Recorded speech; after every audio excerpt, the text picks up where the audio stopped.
Assalamualaikum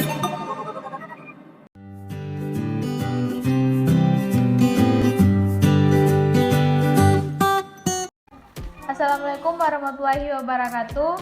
Saya mahasiswa ITB Stikom Ambon. Di sini saya akan menjelaskan materi mengenai siklus pembelian dari mata kuliah Sistem Informasi Akuntansi.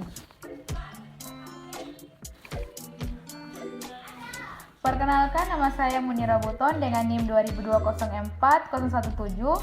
Saya Prodi Komputerisasi Akuntansi semester 4. Bisa dilihat di sini adalah simbol-simbol flowchart dan kegunaannya. Siklus pembelian. Definisi siklus pembelian. Siklus pembelian adalah suatu kegiatan atau transaksi pembelian baik itu secara tunai maupun kredit dalam suatu organisasi. Sistem informasi akuntansi pembelian berarti suatu sistem pembeli atau suatu sistem transaksi untuk mendapatkan barang-barang secara kredit maupun tunai di dalam suatu organisasi atau perusahaan yang merupakan kombinasi dari orang-orang, fasilitas teknologi, media, prosedur-prosedur, dan pengendalian yang ditunjukkan untuk mendapat jalur komunikasi yang penting. Memberi sinyal kepada manajemen dan menyediakan suatu dasar informasi pembelian untuk mengambil keputusan yang cerdik.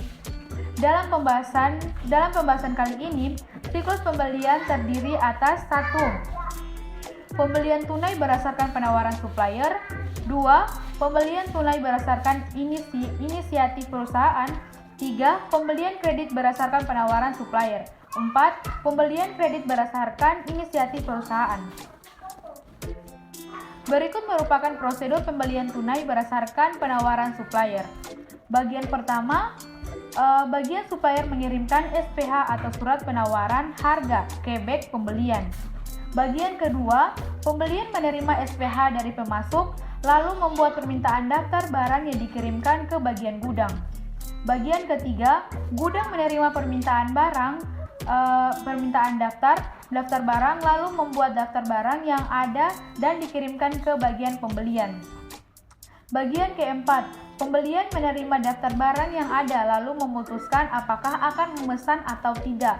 Jika tidak akan memesan maka berakhir, tetapi juga mau memesan maka bagian pembeli akan membuat SPP atau surat permintaan pembelian yang dikirimkan ke pemimpin.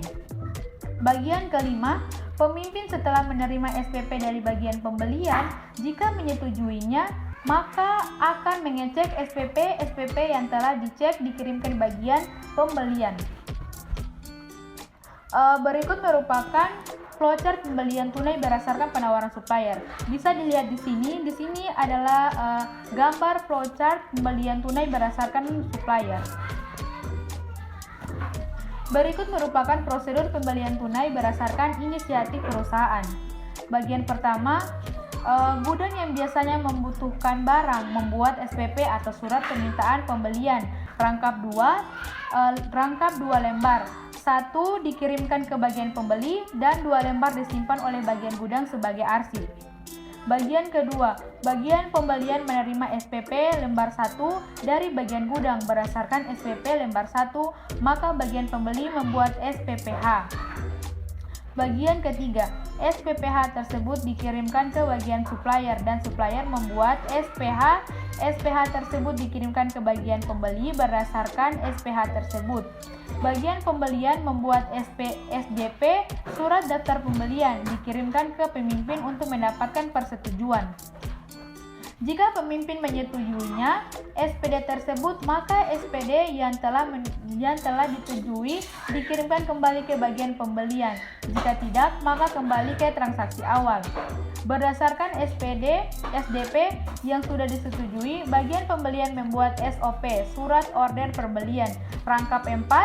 Lembar 1 dikirimkan ke bagian supplier, lembar kedua dikirimkan ke bagian keuangan, lembar ketiga dikirimkan ke bagian gudang, dan lembar keempat disimpan sebagai arsipan. Berikut merupakan flowchart pembelian tunai berdasarkan inisiatif perusahaan. Bisa dilihat di sini, ini adalah bagian dari gambar flowchart pembelian tunai berdasarkan inisiatif perusahaan. Berikut merupakan prosedur pembelian kredit berdasarkan penawaran supplier. Bagian pertama, supplier mengirim SPH atau surat penawaran harga ke bank pembelian. Bagian kedua, pembelian menerima SPH dari pemasok lalu membuat permintaan daftar barang yang dikirimkan ke bagian gudang. Bagian ketiga, gudang menerima permintaan daftar barang lalu membuat daftar barang yang ada dan dikirimkan ke bagian pembeli. Bagian keempat, pembeli menerima daftar barang yang ada lalu memutuskan apakah akan memesan atau tidak. Jika tidak, maka bagian pembeli akan membuat SPP surat permintaan pembeli yang dikirimkan ke pemimpin. Berikut merupakan flowchart pembeli kredit berdasarkan penawaran supplier. Bisa dilihat di sini, ini adalah gambar dari flowchart pembelian kredit berdasarkan penawaran supplier. Sekian dari hasil penjelasan materi saya. Mungkin kurang dan lebihnya saya mohon maaf. Wabillahi taufiq wal hidayah. Wassalamualaikum warahmatullahi wabarakatuh.